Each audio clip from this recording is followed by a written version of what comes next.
Welcome, welcome, welcome. This is the Public Works Podcast. My name is Joseph Blackman, and today I got a real treat for you. His name is Sergio Panunzio, and he is the commissioner at the City of Albany in the beautiful state of New York. Sergio, say what's up to everybody.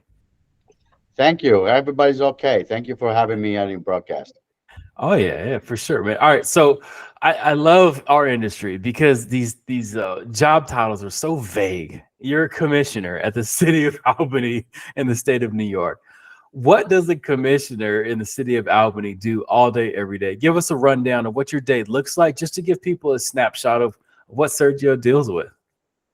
Okay. Basically, the Department of General Services, which I'm the commissioner of, is a public works on steroids. It has multiple factors. We run everything in the city of Albany, with the exception of sewer and water. And everything else, your roads, your landfill, your solid waste collection, your project engineering, your bridges, everything else comes to the Department of General Services. So the day is pretty busy for every time I get to the office. Sure, sure. And you say public works on steroids. Why is it on steroids? Why can't it just be in the weight room, normally getting bigger and better? Yeah, well, that seems to be the norm these days, right? We have to do Yeah, more with less all the time. But exactly. the original concept was to eliminate individuals, department, the silos, the governmental silos, and put everything together. That's why I call it a DPW on steroids. We Interesting. do have many different aspects, many different divisions that could normally form their own department. Instead, the city decided to put them all together. Okay, that makes sense. That makes sense. So, what attracted you to the industry? Give us Sergio's path from high school to Oh, you, not just the abbreviated version, because I know you were in high school 10 years ago. But what your path from high school to like where you're at today? uh, well, my journey to public works, it was an unexpected one. I was a volunteer EMT in the state of New Jersey, and I ran the volunteer organization. At that time, I got very close to our mayor. At the time that rest his soul, he passed away. One of my mentors, um, and he said to me, he says, "If you could run a bunch of volunteers, you could run my public works department." So I said to him, I remember correctly, I said to him, because I don't know anything about picking up garbage. I pick up people, not garbage. He said, well, he saw the intellect that I had, and the way I dealt with people and my staff on a volunteer basis. That he said that he would help me guide through it. So I jumped into the public works department, and then I became a certified public works manager in the state of New Jersey, where I'm originally from. And I worked in several municipalities in the state of New Jersey as, like you said, director of public works, superintendent of public works, different roles, different municipalities. And then I decided to retire from the state of New Jersey because they were doing some legislative stuff to our that would jeopardize my pension. So I decided to retire from the state of New Jersey, but I was still young and I got a little fire in my belly still. So I put my resume out, and I got called from the city of Albany who would love me to come up here and work my way through it. So that's my journey to public works. And since then, I love the industry. I love the people in the industry. I love what the job entitles. I love the challenges the job posts every day. I love the problem solving. I love helping people. So the public works department was a very good fit for my thing. Sure, sure. All right, one thing you said in there, you said dealing with people, and you probably know more than me that the higher we get up in our careers, the less we're like dealing with, like a shovel or a truck, and we're dealing with more people, like interactions, the kind of the soft side of things. So give our listeners kind of a, I guess, maybe a best practice tips or tricks on how to work with people once they get out of the side of being over a shovel or on a truck. It's a fundamental belief that I have that the most important asset that we can have all the technology in the world, we can have all the computers in the world, but the most important asset that we have is people, the people that work for us. They can make or break you. They can make or break a department. I talk to my staff regularly, my supervisory staff. I meet with them once a week, but you can awfully see me in the lunchroom talking to my employees about how the kids are doing, and I knew that I'm involved in my laborer his life as much as I'm involved to my deputy commissioner, and I know everyone see one of them. I consider them an asset to the department. I instruct them. I hold training lessons for them. I listen to them. I go on listening, what I call listening walks. I go around and I said, we're doing this way for so many years. Why are we doing it that way? They have such an institutional knowledge that some many supervisors or directors or commissioners, people in the higher up, forget that we need them to direct us. I practice a management style that is from bottom up, not top down. I want to hear what the supervisors have to say before I implement a policy, and what the consequences are. It's important for them to be happy so that I can be happy and successful in my job. Sure, sure. Is there a certain way, or like a certain switch in your brain you have to turn on when you talk to, let's say, the elected official side versus when you're talking to not the top down side, or the people under you versus the people over you? Is there a difference there, or do you try to keep it all the same? What's your thought process behind that? Well, I'm known to be very unfiltered. I'm known to when I talk to an elected official, of course, you're speaking at a different level, not because of their position, because of the subject matter. It might be a budget issue. It might be a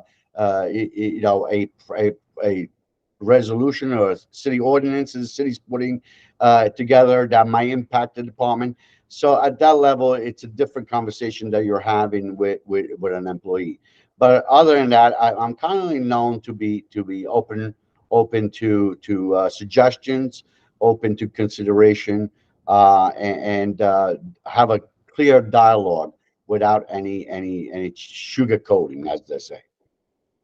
I like it. Let's say a youngster asked you and they're like, "Hey, Sergio, what skill set should I pick up to be successful at what you're currently doing now?" What would that one skill set be? Listening listening a lot of Interesting. people don't listen today, new generation coming into our workforce. They're very reluctant. You need to have a listening. I said before, I go to listening tours in my own department.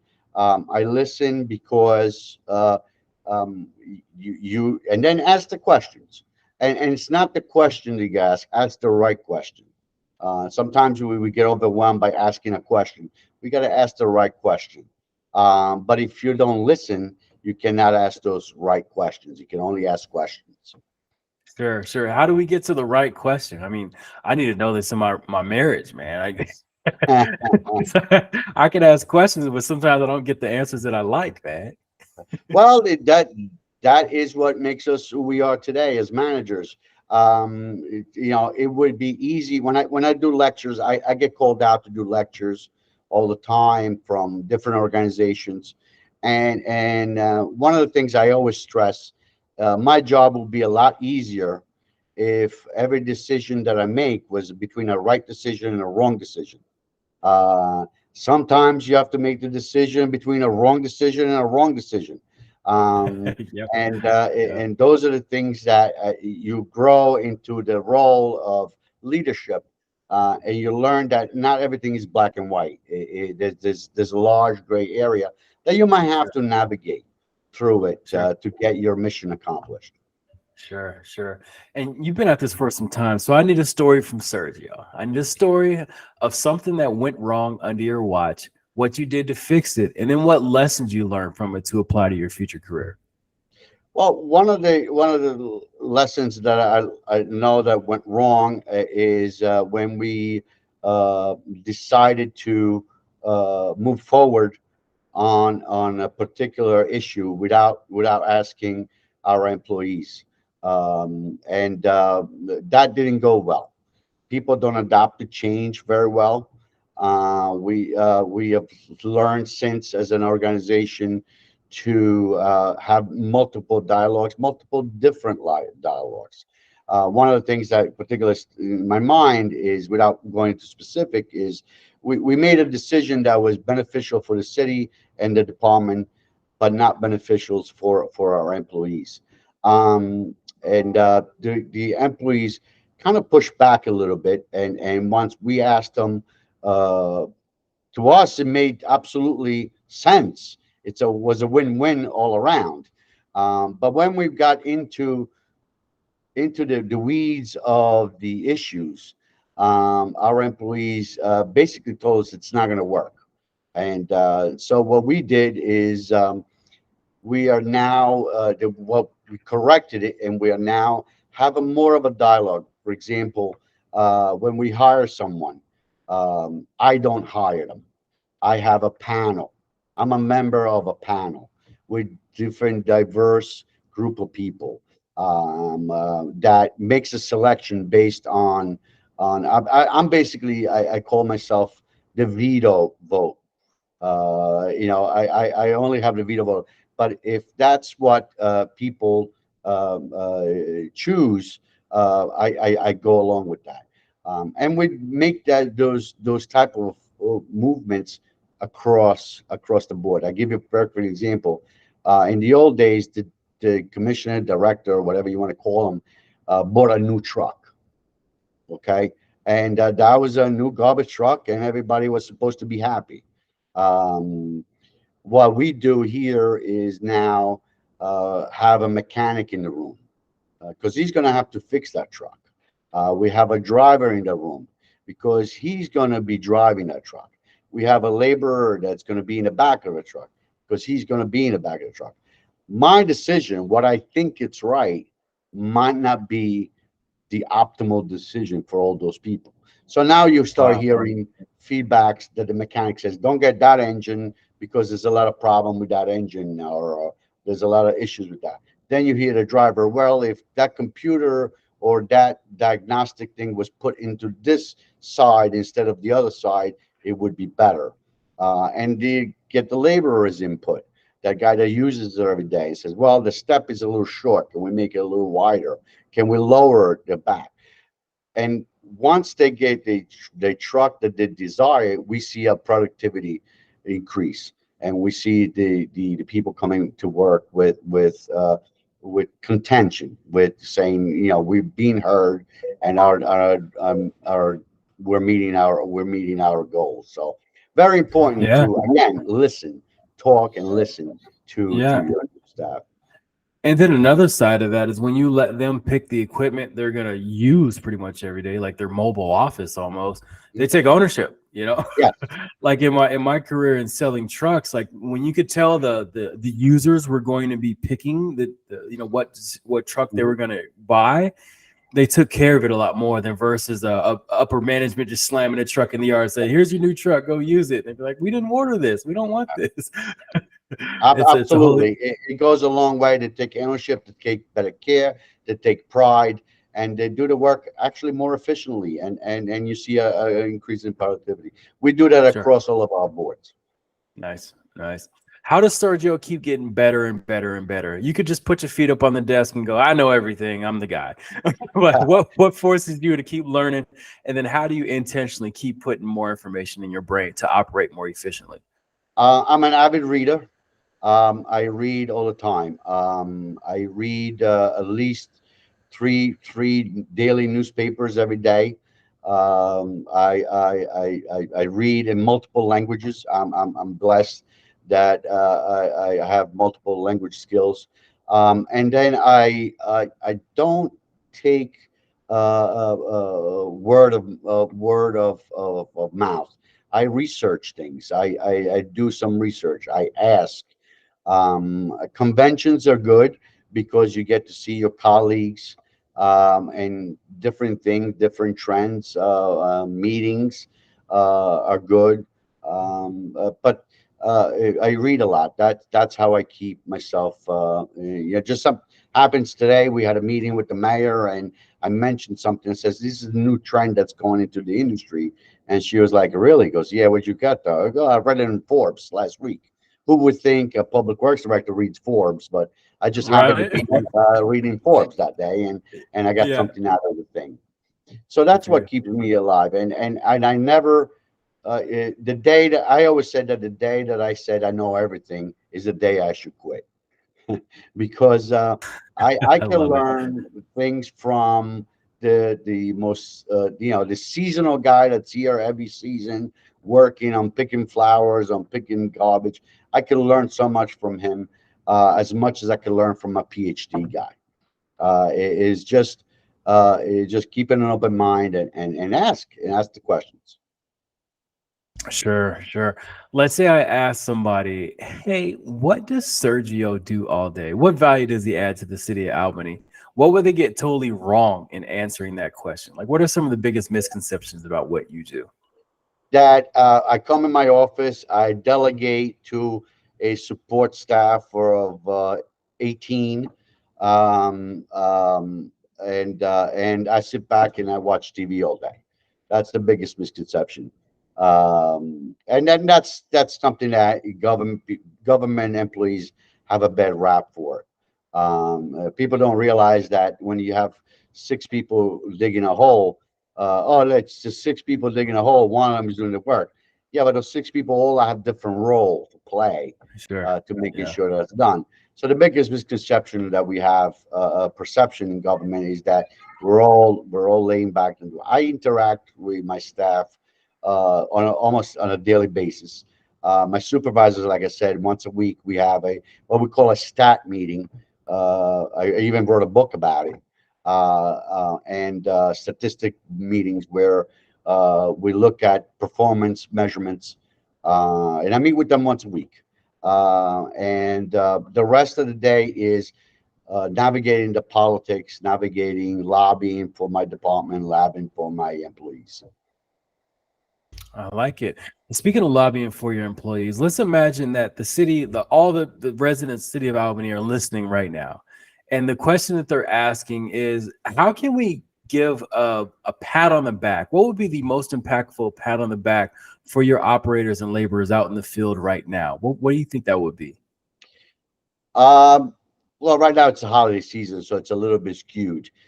Christmas Uh, cookies, right? yeah, Christmas and all the holiday. Yeah. But for the most part, what I always preach, and when I go to the neighborhood meetings and schools and associations meeting, is show some respect for the work that we do. Our job is not sexy. Our job is not saving a cat out of a tree, or stopping the bank robbers and getting accolades in the paper. Our job is unseen, but if it's not done, it would bring catastrophic measures to our community. From picking up the garbage to make sure the wastewater is going the right way, and the drinking water. I tell this to people all the time. When you get up in the morning, the first thing you do, you turn on your faucet. Public Works is at work. You wouldn't be able to do that unless there's a public work contingency beyond it that made that happen. Um, so when I talk to people and neighborhood association, show some respect and acknowledge of all the hard work our men and women do every day. You want to order a pizza party, that's fine, that's great. But more of shows us some respect compared to the other uniform department. I consider myself a uniform department. I consider myself equal to a police chief or a fire chief. I just lead a different other group of people. But the equity has to be there. And sometimes our public works guys get staff gets shied out of that. Yeah.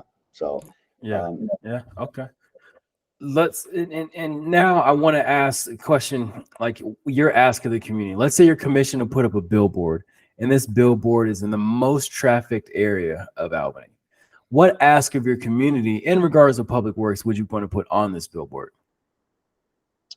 we are for you 24/7, 365. That's what we do. We do it relentlessly. We do it with pride, and we do it every day for you. Um, Sure. I said it before. You don't call a cop unless you're in trouble and you need help. You don't call a fireman unless your house is on fire. But every day your garbage gets picked up. Every day your sewer water flushes the right way. Every day your water, it's drinkable. Every day your streets that you drive to work and forth. Every day we're out there. Every season for 365 of the year. So consider us essential. I like Yeah. your background where you said I realized during the pandemic that we were as essential as everybody else, and it's true. Yeah. While everybody was at home working from home, we were still here working under the condition, onshore condition. At that time, we didn't know what was going to happen. We didn't know. Yeah. We were going, we get this virus, we die. We didn't know that. Yeah. Today we know a lot more things than we did before.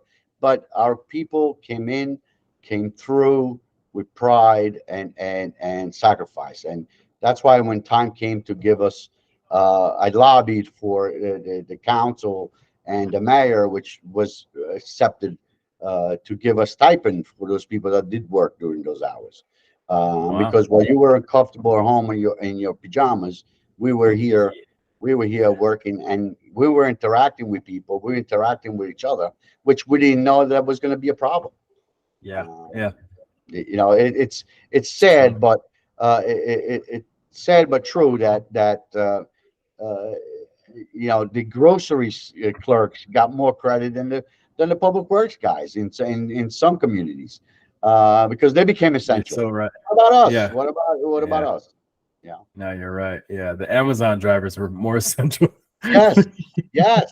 Yes. Exactly. Yeah. All right. I always like to leave a space on the show for you to thank mentors you had along your journey. And then also, we need a word of inspiration and motivation to your industry, let's say public works director counterparts. My mentors, unfortunately, all passed away, but they gave me some. They gave me some very good fundamentals. That they built a foundation in me about public service. And sometimes, I sometimes I use it even with my staff. The department is not designed around you; it's designed around the city. Sometimes we have to do things we don't like. But that's what the community wants, and that's what the community needs. And we have to be responsive to that. Commit yourself to public service. For my counterparts in the public works industry, I would say don't give up. Don't give up. I